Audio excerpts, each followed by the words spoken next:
Hey guys, welcome back to Andy's Dinosaur Reviews, and it is a great day today. Do you know why? Because there is a brand new Castermind Creations release, and although they are few and far between, they are consistently some of the best Jurassic Park collectibles you are ever going to find.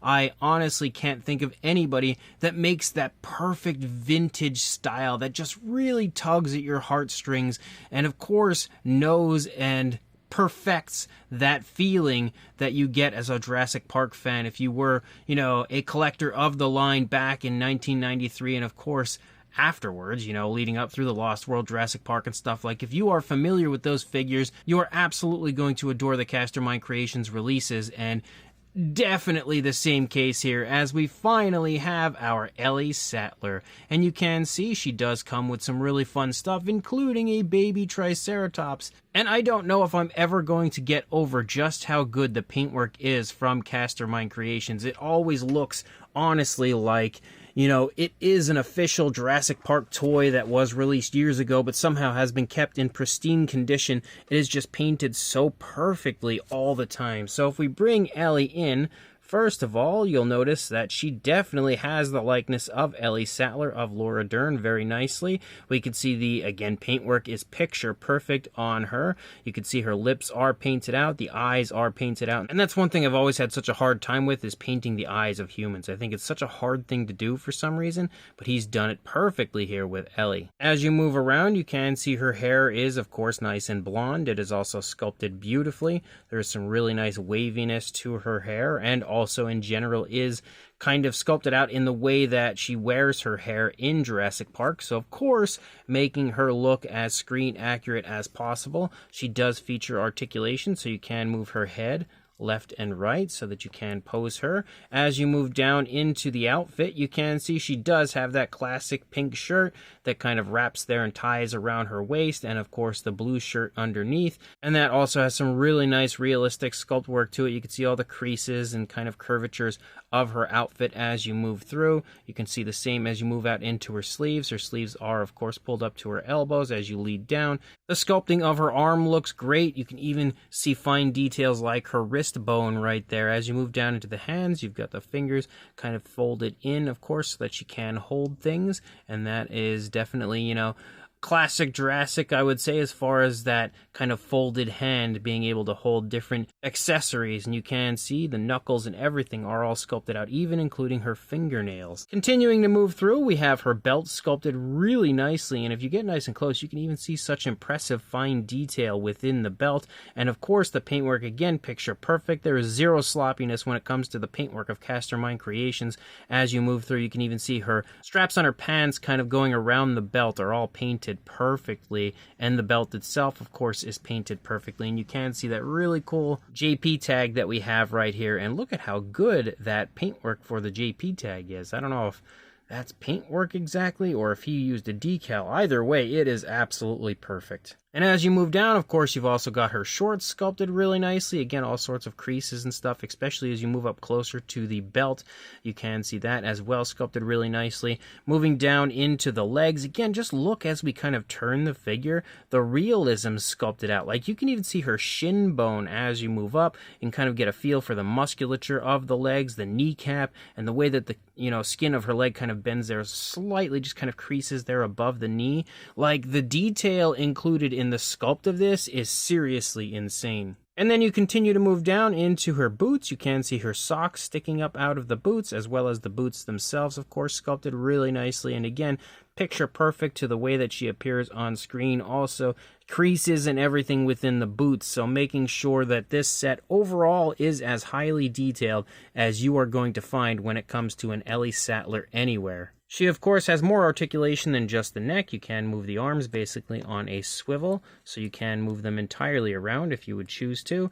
And you can also move her legs, so forward and back, just like you would expect for a classic Jurassic Park style toy. So really nicely articulated on top of everything. And then, as far as her extras go, She does have a nice flashlight, which you can see. Again, the flashlight that you would see her use in Jurassic Park when she actually goes to turn the park back on. Painted entirely in a black, but again, when it comes to the sculpt, it's so small, it's kind of hard to find a way to hold it, so it shows it off. But you can see the sculpt is really nicely done and shows this off as well perfectly. We also have a backpack for Ellie, and of course this again has that very kind of like militarized sort of a look to it, exactly the type of accessory you would have found on a Kenner Jurassic Park toy, and that as well again is super highly detailed, looking absolutely incredible. It is painted with a dark military green, does as well have an antenna that sticks up there on the top, and of course would then slide onto Ellie so she can hold that. And you even have a capture claw launcher. Now, this doesn't actually launch because, again, this is just basically like a really cool, high-quality adult collectible, but it replicates the actual type of, again, like capture claw launcher from the Jurassic Park toy line really nicely, but again, it is painted to perfection. Love the really vibrant kind of neon greens that we have. That's exactly the type of thing you would have seen on the older Kenner stuff. And of course, the dark kind of like military green, similar in tone to her backpack that you have as well. As you lead through, you can see the fine detail is super impressive, and the overall quality of this set is on another level. And then we finally have the little baby Triceratops, and look at how good that baby Triceratops is. It literally looks like Crash McCreary artwork brought to life yet again, and the paintwork again is so precise for something so insanely small. Even that JP logo right there is perfection. As you move around, you can see the beak sculpted out. You can even see the paintwork for the inside of the mouth right there. Leading up to the top of the head, you've of course got the 3 horns. They are painted with a nice light tone. You see the same as you move around the frill. You have some variations of greens here for the face of the little baby Triceratops with some lighter and darker shades of greens. You see more of that as you move up there around the frill. You can also take note to the fact that the eyes are painted with a really nice black tone of color. As you move back, you see that the skin texture, again, for the size of this figure is absolutely fantastic.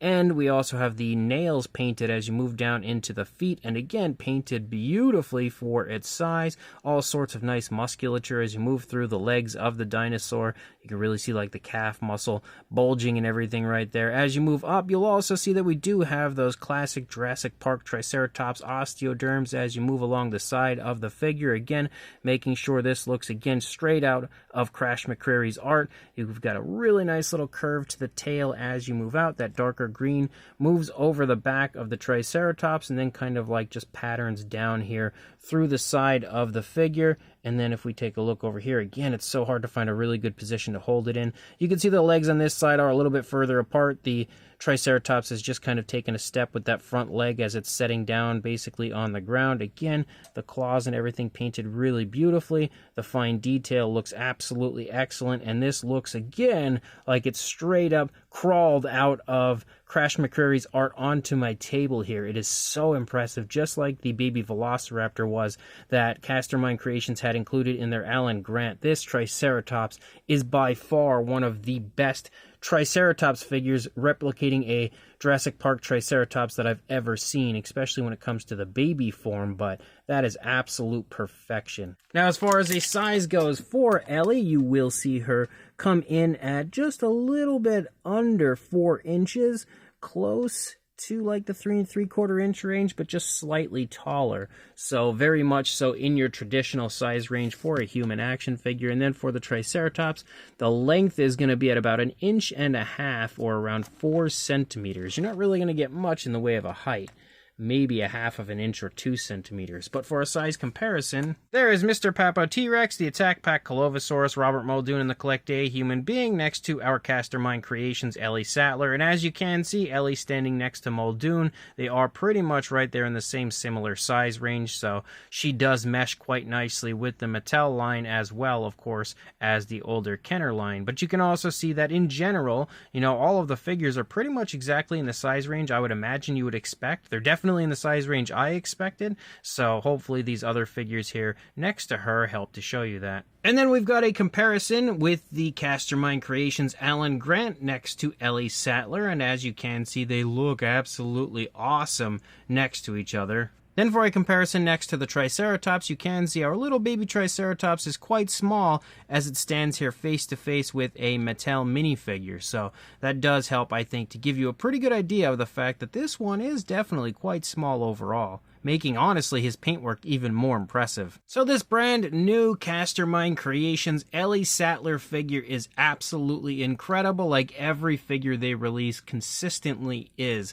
He puts so much time and effort and work into his releases, and I know he goes through many struggles just trying to get these figures made. So just like based on what he has to go through consistently to get these figures out, I have such a high level of respect for Castermind Creations. But then when you actually get one of their figures in hand, it like amps up that respect so much because you see just how incredible and how high quality his figures are. He doesn't want to settle for anything that's subpar. He always goes above and beyond to give you the best possible product. And again, you'll find the exact same thing here with this Ellie Sattler. Sculpt-wise, she looks fantastic, looking again almost like Ellie jumped straight out of the screen in miniature form here on my review station. I think he's done a fantastic job on the figure as a whole, very nicely replicating her look and feel from Jurassic Park while also still giving her that Kenner feel as well. The paintwork again also perfectly applied. He makes sure that there is zero sloppiness when it comes to the paint on his figures, so you get a super high quality paint job on top of everything. Of course, the addition of articulation is extremely cool. Definitely also again like that classic Jurassic Park toy articulation on top of everything. Then you've got some really cool extras with the capture claw launcher, the flashlight, and backpack, and all of those as well again are so nicely done, extremely highly detailed and perfectly painted. And you also get an incredible baby Triceratops that, as I already stated numerous times, literally looks like Crash McCreary artwork brought to life, just like the Velociraptor did in the Alan Grant set. But overall, this is an incredible release, and it is also a limited edition release. So if you are interested in grabbing this, do not mess around. Make sure you head on over to eBay right now through the link that I will include in the description and grab this while you still can. Just remember, it is a pre-order, so once you do order, it is going to take some time for him to actually get it created. It'll take a little bit, of course, because he has to finish the figure, but again, it is absolutely worth the wait. So make sure you get that order in, grab it and add it to your collection, and like, comment, and subscribe, and I will see you in the next review. Thanks for watching.